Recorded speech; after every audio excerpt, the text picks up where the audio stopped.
Hi, I'm Catherine Vesilopoulos.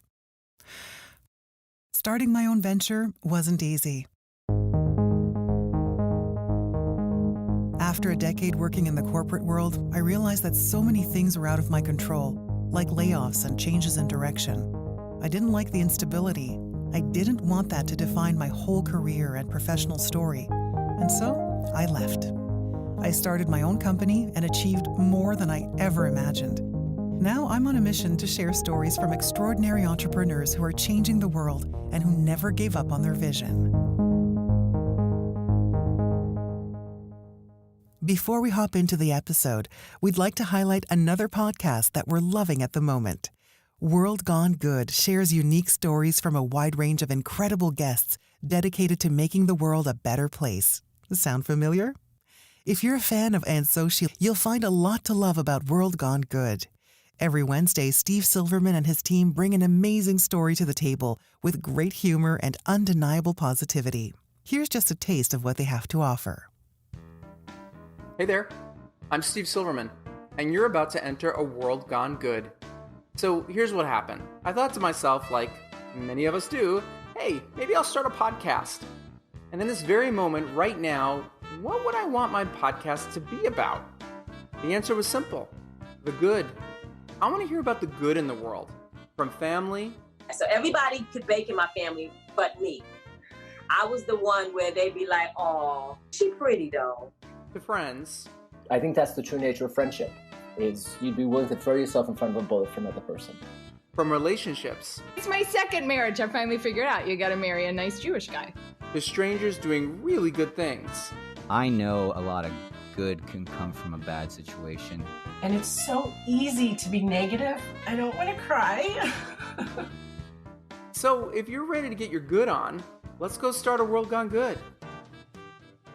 New episodes of World Gone Good release every Wednesday. You can find them wherever you listen or on worldgonegoodpodcast.com. So show some love to Steve and the rest of the team at World Gone Good. Thanks, and enjoy the episode. And So She Left is really about the emotional journeys of women entrepreneurs. By listening to these journeys, we often discover new things about ourselves, who we are, what we really want, and what we need to do to get to the next level in our professional lives.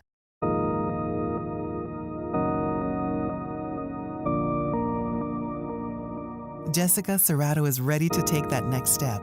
After 15 years in corporate HR positions, including time spent on Wall Street, she left her old life behind to start her solo practice as a numerologist, a specialist who analyzes numbers and offers insights into the hidden meaning behind them.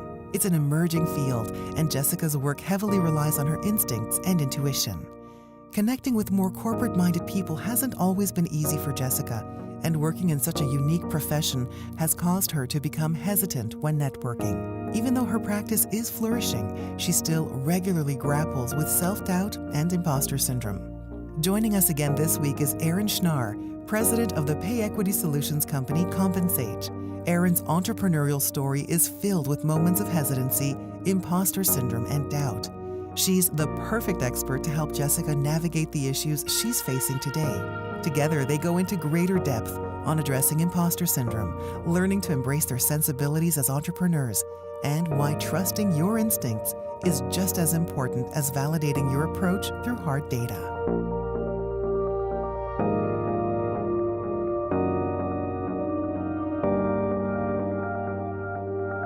Erin, welcome, and Jessica, welcome to the show. First, what I'd like to do is invite Erin to remind us or introduce yourself a little bit to the audience. Yeah, sure. It's really great to be here. I've got over 25 years of corporate experience. It was quite a haphazard career, and that I fell into it. Rather than looking at the entrepreneurial spirit that I always had, and I knew I had, and I kept neglecting it and trying to fulfill it through other means within the corporate career. I really had some rude awakenings because I thought I had some sort of loyalty to the corporations I worked for. I treated them like my own business. And that was one of my outlets. So it was very unfulfilling. Every time I got to something, like I said in the last session, it was like having a chocolate bar. It was a quick fix. It was very delicious in the moment whenever you got a raise or you got a promotion or some opportunity came up, but it never actually fulfilled that underlying desire of being an entrepreneur and kind of owning your own thing, your own business, until I actually dove into that last year. Jessica, can you tell us a little bit about your entrepreneurial story so far and what made you decide to shift from corporate to what you're currently doing? And tell us a bit about what that is and why are you Sure. doing it? I laugh, Erin, because when you just said you were loyal to or you treated the corporations as your own, I just had a light bulb moment. Yeah. And this is why I lasted 2 months on Wall Street. So I actually started my career in finance and I worked at a brokerage right out of university. And when you just said that, I was like, yes, because I traded people's money like it was my own. So when the trade didn't go so well, it was like I had lost that money. And I knew at that time I couldn't be as aggressive as I wanted to in my trading because of that reason. When I decided that was not for me, I thought I just needed a bit of a break. And so I decided to go work on a cruise ship. And I wanted to work there for a season. And 7 years later, I was still there. Why? Because I loved connecting with people. I loved the different cultures and the places that I was seeing. And when I came back to land, I still had that business aspect, right? But I wanted it to be more about the people. And so I went into human resources. It was in the tourism industry, and I was there for 15 years. In 2020, I started to get this sense of there was not one defining moment. Like my story, I even laugh. This is where I feel a little bit of an imposter. You wouldn't want to make a movie about my life. There wasn't anything huge that happened in my corporate career that made me want to leave. It was fine. I don't know if you ever like, how are you doing? Fine. I'm fine. Like it was fine. And I really wrestled with, oh my gosh, am I going to give up something good for the potential of great? So I wrestled with that for a bit. And I, at that moment, decided to pursue my passion off the side of my desk, and that is numerology. That is what I do today. I'm a numerologist, I'm an energy strategist, I'm an intuitive healer. About 2 years after doing both simultaneously, I said, you know what, I am willing to give up good for the potential of great. And I did that. So March 27th of 2022, I left corporate and I've been pursuing my business. But I find your story is gutsy. You started thinking about it at a time where a lot of people were losing their jobs. It was right at the beginning of the pandemic. And as we know, many people start something as a side gig. And then when they feel confident or comfortable, then they're able to maybe take a sidestep out of their corporate life and then make that jump. So this whole thing of don't be afraid to let go of the good to go for the great is one of the actual sayings that I had on a piece of paper when I did that jump. So let me ask you now, Jessica, you got to know Erin's story a little bit by listening to the podcast. And what is it exactly that you are looking to find out today? Yeah, I would love to hear more about building connections outside of a corporation where kind of you spoke a little bit about in corporate, everyone, you have this strategy, you have this agenda, and you feel that everyone is working towards this, right? It is very much of a team, and you don't need to be an expert in everything because there is someone, in my case, quite literally in the office next to me who I could just pop my head around and be like, hey, how do you want to market this? Or I have this idea. And now I'm in my house and I'm by myself. And I still have these amazing ideas, but there's no one there. So, how did you really intentionally build that? And how does it feel for you now, I guess? One was through finding associations like PARO, which is an Ontario organization for women and entrepreneurs, that allowed me to get introduced to groups of women. We didn't necessarily have the same industry experience or the same intention of where we were going with our businesses. In fact, some didn't even have ideas of what they wanted to do. They just knew they wanted to be an entrepreneur. But that was a really nice introduction into it because I was the same as you. I was sitting at my dining room table. I felt like I had sent something and it was just a black hole because I didn't know where I was supposed to be talking or who would actually hear me. The associations that you find in your regional areas tend to be very supportive and welcoming. And that was a really good first step. After that, I used my network. I actually reached out to a former coworker that I knew he had gone into a smaller company. He introduced me to a woman that was leading the company that he was working in, and she was a great resource. So she was able to give me a sense of what events to go to, introduce me to people that were maybe ahead of me and where I'd be looking, like a venture capital contact or something like that. But at least she gave me the ideas of where I'm trying to go with my business. Also, it was great because I had the network, and there's quite a few women that left corporate for an entrepreneurial experience. It wasn't until I started actually looking at where people were and seeing what they were doing. I was like, hey, that's a small business, and you're the president of it, and setting up lunches and talking to more of them. And they just share these different insights, different perspectives. We all have different experiences, but they all helped me build that conversation and feel a little bit more settled with myself that I am doing the right thing. People are guiding you. You weren't alone. You don't have them necessarily next door to you in an office, but you do have them a text away or a phone call away or a coffee away. Once you start getting into those networks and getting just initial contacts, the evolution and the explosion of the network just built exponentially. And it really did help me feel like, oh, I am doing this. And I actually, when I write something, it doesn't just stay on my computer. It's an idea and I can actually verbalize it to somebody who's listening. That's beautiful. And I think part of it is I question myself of when I go on LinkedIn, I meet my numerologist in other places. Bringing business and energy healing together is a unique mix, but I actually think it's like this peanut butter and chocolate. Who thought to bring that together in the beginning? But thank goodness they did. But what you just said actually inspired me to say, hey, listen, like I might feel a bit awkward on LinkedIn because for 15 years, I was on LinkedIn as a human resources director. But now this energy healing business as good as a typical HR consulting business, which would have been the more safe or natural route for me.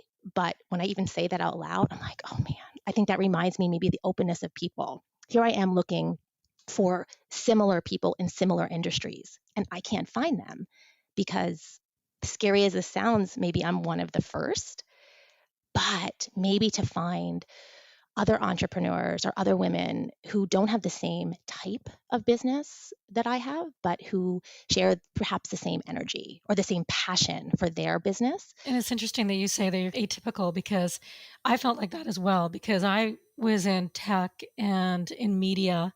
And then suddenly to go to HR, I was like, well, who am I to be an expert? I kind of had to ramp up and feel like I legitimized myself being in this industry. So you do feel a little bit atypical. And whenever I say pay equity and it to most people, they glaze over. You know what it is because you're in HR, but most people glaze over and they're like, what are you talking about? And why are you so passionate about it? And I'm always having the challenge of trying to explain to them what they do as well with my product, not just pay equity. So it's interesting. You'll find people that are in similar situations with you, but different industries or different positions. It won't necessarily be a like to like. I was just laughing because of just your example with pay equity. I can use the same for numbers. For like numerology, what's that? I'm like, do you notice the numbers on the clock? Do you see your receipts? You're utilizing the energy of numbers. You just don't know it yet in this way. Yeah. So it's just maybe more about educating more, just in your sense, like you educate more about what pay equity is and what it's important. And I'm here to educate people on what numerology is.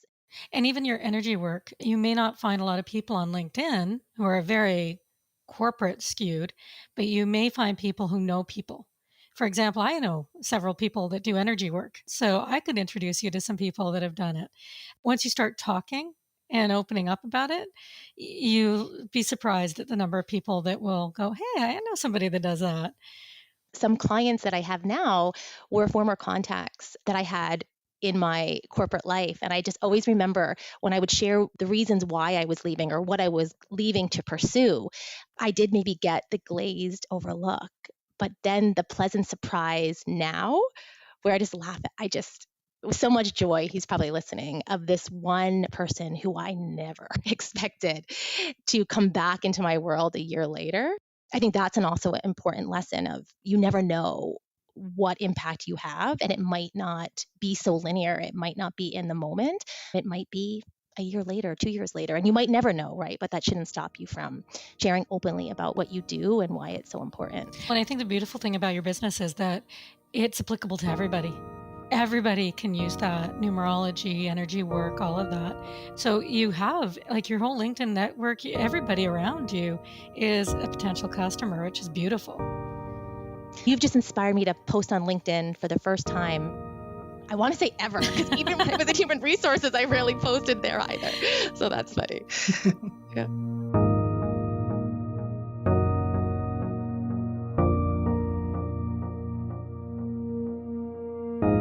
I have a question for Jessica, because I want to go back a second to what you said earlier, which was really intriguing. You said, I'm maybe one of the first people doing this. I'm carving the way. So when that's part of your entrepreneurial journey, meaning not many other people out there have done it, what kind of doubts do you have? Is this like how I should be spending my time, right? Will this even work?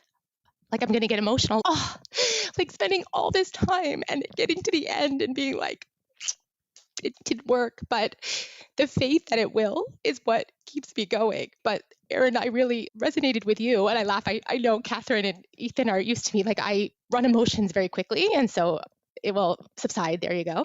But Erin, when you talked yesterday too about, I know you have young children, and so do I. When that 2020 hit, which was so tough for everybody, I was not on the receiving end of it. But in my role of human resources, I had to sit across the table from hundreds of people and do the layoffs and do the terminations. And every time I did, I thought, wow, this security and stability that we all thought we have is a facade.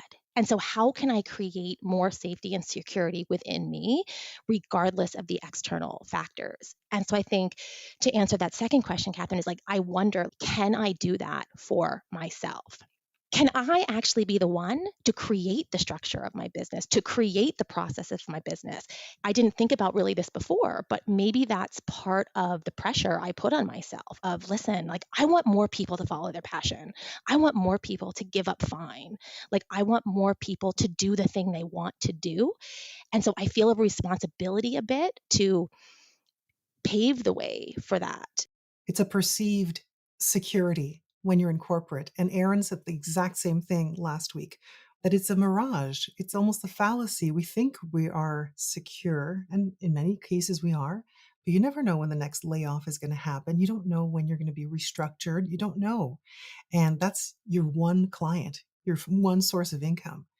And then when you realize that when you're in business for yourself, you have multiple streams of income.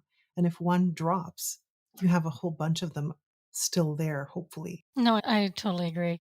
For me, as strange as it sounds, going to be an entrepreneur has been more settling because I have an active role in it. And the effort I put into it, I'm actually going to be able to get back. In a corporate environment, all the effort you put into it, it doesn't matter if the business unit isn't profitable. The corporation's going to cut it, or they're going to go in a different direction. Or even if the company is really profitable, it could be acquired and merge with another company. So there's no guarantee. And I think that's what was really unsettling and really unfulfilling for me, was that in the corporate world, it didn't matter. As much as I perceived it to be my own business and I was putting in all my effort, I was still an employee number. And I was still at risk of whatever the strategic initiative or whichever way they decided to go or what CEO came in, I was going to be at the mercy of that. So I wasn't in control. And I think that's so much more gratifying and confidence building, is that what I put in and what I do with this company, I'm going to see the end result and I'm going to dictate what happens to me. And that's just so much more empowering at the end of the day. With every new client, you have validation that you're doing something right. Yeah. And with every return client, there's even more validation, I find. Oh, yeah. I want to hear about your challenges, though. Like, what's currently on your plate or on your mind? And maybe, Jessica, you can describe it, and Erin, you can maybe offer some solution.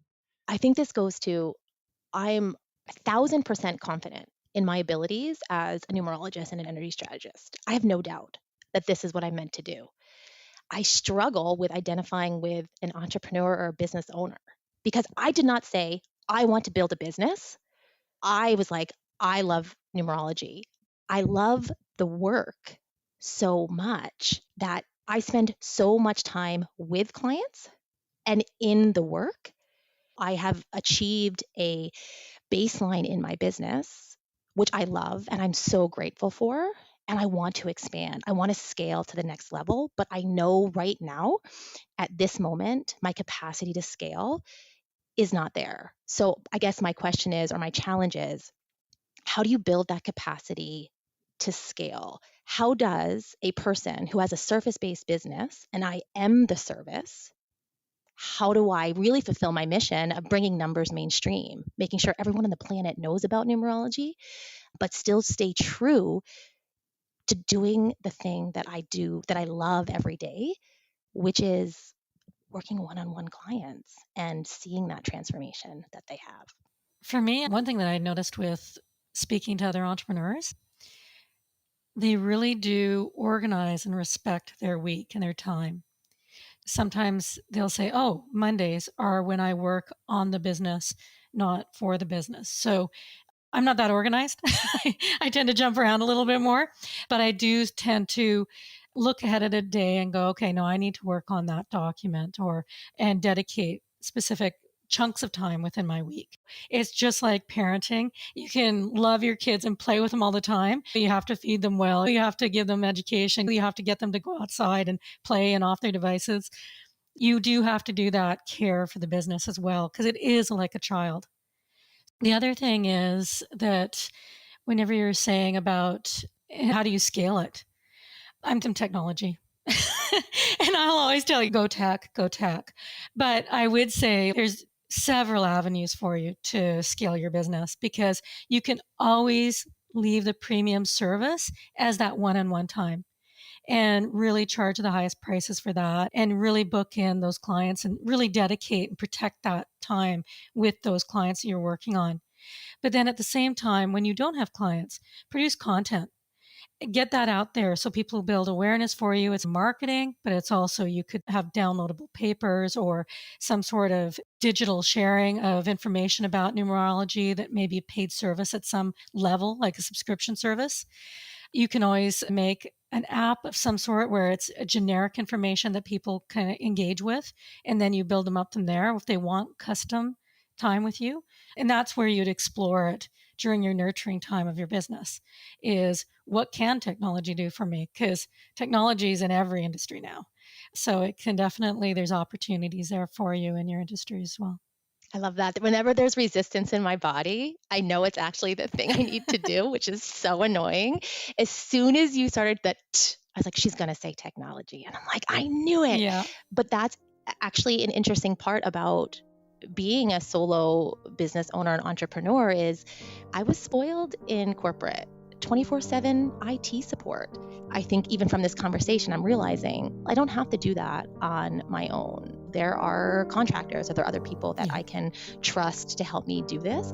You get to the 10K months, the scaling, like the technology has to be there. And it can also be content marketing. It can be lots of things. It doesn't have to be necessarily that you build a platform, but just leveraging technology, leveraging social media, getting your brand out there so that you can build it, you get followers, things like that.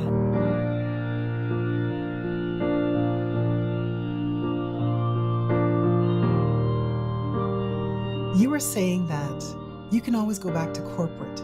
So that's a bit comforting in that we can try different things. They're all learnings, they're not failures. And if we find that the profit isn't there, we can go back. So corporate is not this evil thing that we're all saying, you need to leave. It's not good for anybody. Of course, it's good for a lot of people. And I do want to ask Jessica to Maybe go back and tell us a little bit about a great moment in corporate. For the record, I just want to reiterate this point. I loved my job. It was good. I liked corporate. I didn't have this sense I need to leave corporate because you don't need to not like it to know it's time to leave. Looking back, I'll tell you a quick story about the first time I used numerology in my business, but I didn't know it. So I was on the subway in New York City, and I was headed to very early because I was on the trading floor, the commodity floor, and I was trading coffee. And I was in the subway and I saw an advertisement for a specific coffee company. And I got off the subway platform. The same coffee was there. I got to my desk and I was like, I don't know why, I'm going to trade that. I got to trade it. I got to trade it. And the next morning, I was so scared. I was 21 and I got yanked into my boss's office. He said, sit down. He's like, did you seriously make that trade yesterday? And I said, yes, and I'm really sorry. I went to I thought I had lost all this money. And he opened it up and he said, $2.4 million. How the heck? Because I was the only one that traded in that direction. Everyone else traded the opposite. And I couldn't, at that moment, I did not have the guts to say, I was in the subway and I saw this, right? So I went back to my desk and I spent the rest of the day reverse engineering data. But I think this also is a broader message. And Erin, I'm curious if you've ever had that where you just know something in your business. Yeah.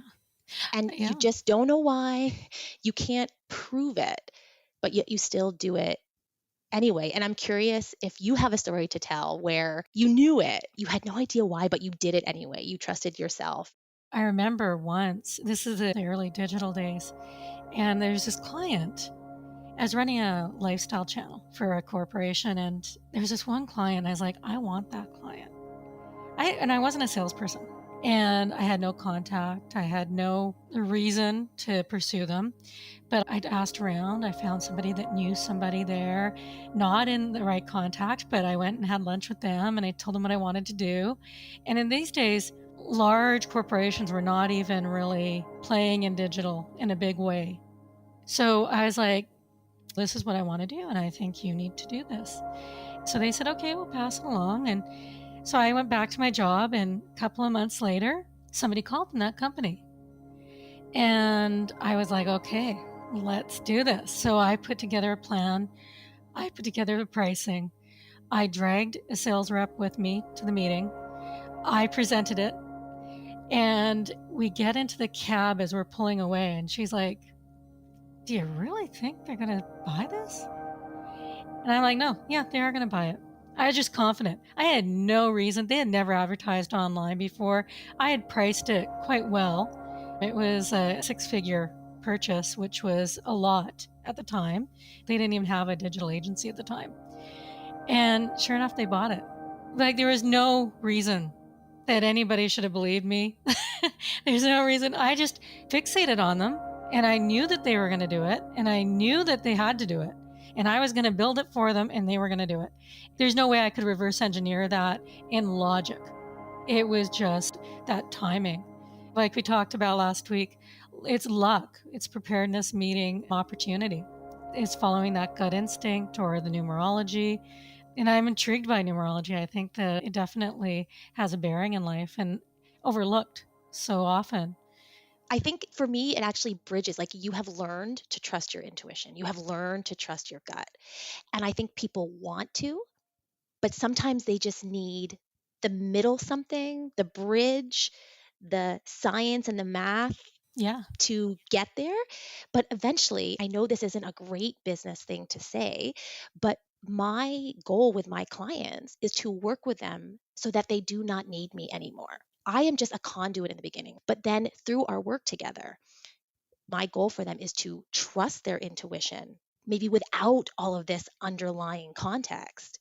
And so I will work until I work myself out of a job for that. But that's the beautiful thing, right? It can be this middle ground or a way to help people bridge that until they can get to this point where I love this. Like, you trust, I feel this from you. You trust your gut implicitly. The only way to trust your decisions is to make decisions.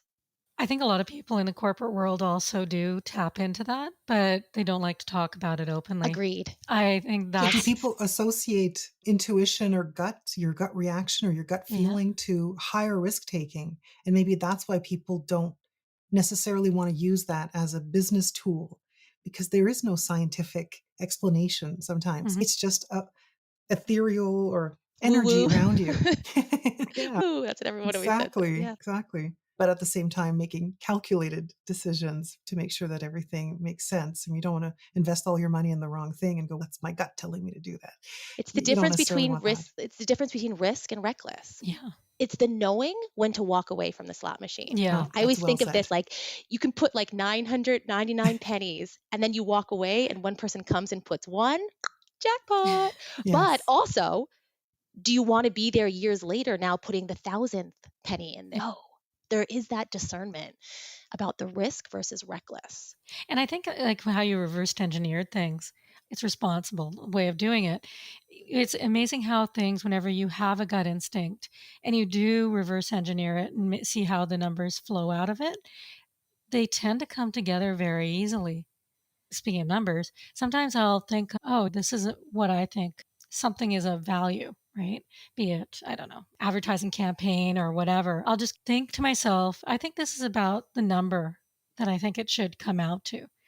And sure enough, whenever it comes all the way down to reverse engineering it all, it ends up being the number. And I don't know how that happens because I couldn't have done all those calculations instantaneously, but I just followed my gut. And that validation of seeing the numbers all flow out of it and confirm you come into the same ballpark or land on the same number, it's just like, okay. And you start to get confidence after you do that a few times. And you're like, no, it is going to work out because my gut instinct is good. Do you think sometimes you have to start thinking differently about things as a business owner because you come into it with one mindset, and maybe sometimes you have to give yourself permission to say, I need to start thinking differently. Something new has emerged and I need to reassess to make better decisions. Have you reached that point yet, like Jessica or Erin? Usually whenever I want to, it's my doubt creeping in. And it's that imposter syndrome, all that stuff, that messy stuff. Then I have to actually stop and reassess, why are you doing this? So you start having to question your questions. And then you kind of, wait a minute, no, this is a good business. This is the right path. It does make sense, and talk yourself off the ledge. When I think I need to reassess or question, it's actually more an insecurity than it is a flag per se. And I have to encourage myself, I think, to change more because in corporate, we're so used to the longevity being rewarded. 20-year length of service, 25-year length of service, right? And of course, being the person who administered these programs, this is embedded in me. But right now, I actually use my kids as inspiration because I asked them yesterday what their favorite color is. And then I asked them today, and it's different. And they're like, I changed my mind. I'm like, yes, you did. And I don't judge you for that. So why do I have this sense of, oh my goodness, if I change my mind about this, am I going to be perceived as not dedicated to my business or be perceived as flaky or be perceived as wishy-washy when I have a very clear sense of it's in my numerology chart, but I need to experience it for sure. I never regret things that I do. I regret things that I don't do. And so knowing that about myself, I know that I'm going to have to change many times because right when I do something, I'm like, oh no. But if I didn't do it, I wouldn't have gotten that feeling. And it's hard to change our mind, right? Because when we change our mind, what we're saying subconsciously to ourselves is, how I thought before was wrong. You're also saying that it takes a level of personal humility to admit that you were wrong or that you didn't know better up until a certain moment. And then an experience happens to you. And then you're like, now I know better and I can do better. That classic Yeah, that saying. Maya Angelou quote. Yeah. Yes. And you have to be humble in business too, because you can't just be always thinking that you're right, because some element will show up to prove you wrong. And things keep evolving in business. If you stayed where you were 10 years ago, you wouldn't be achieving what you're achieving today. Let me ask Erin if you have any final suggestions or advice for Jessica now that you got to know each other a little bit and you've seen what the journey brought so far? Keep talking to people, keep networking, keep sharing your story, because those are the opportunities where people will give you new insight. People will affirm that you're in the right direction, confirm that you're doing the right thing, and even just having the opportunity to verbalize it yourself. You're putting it out there. You talk about energy work and that you make it happen by the more you talk about it. I think that in entrepreneurship, you can get really isolated really fast. And so really recognize the importance of community, of talking to people, taking every opportunity. Sometimes I go out for coffee and I'm like, I don't even know what we're going to talk about, if there's any connect here with this person. But you never know what path that's going to take me down. I get excited and I put as much energy into it as somebody that I know, oh, we're perfectly aligned. In fact, it's usually the other way around. I see more opportunities come out of the ones that I don't expect there to be much of a fit. So yeah, I just say embrace that and talk to people, connect, share your story as much as you can. And I think it'll make the business solidify even more for you. Thank you. I feel that. And it's always the simplest things that we forget. Yeah. It's like, yeah, it is the connection. And also what it is a lot of the times we enjoy.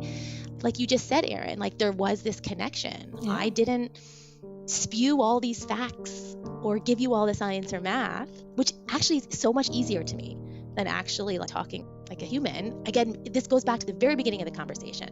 Why? Because we attach ourselves so much to what it is we do.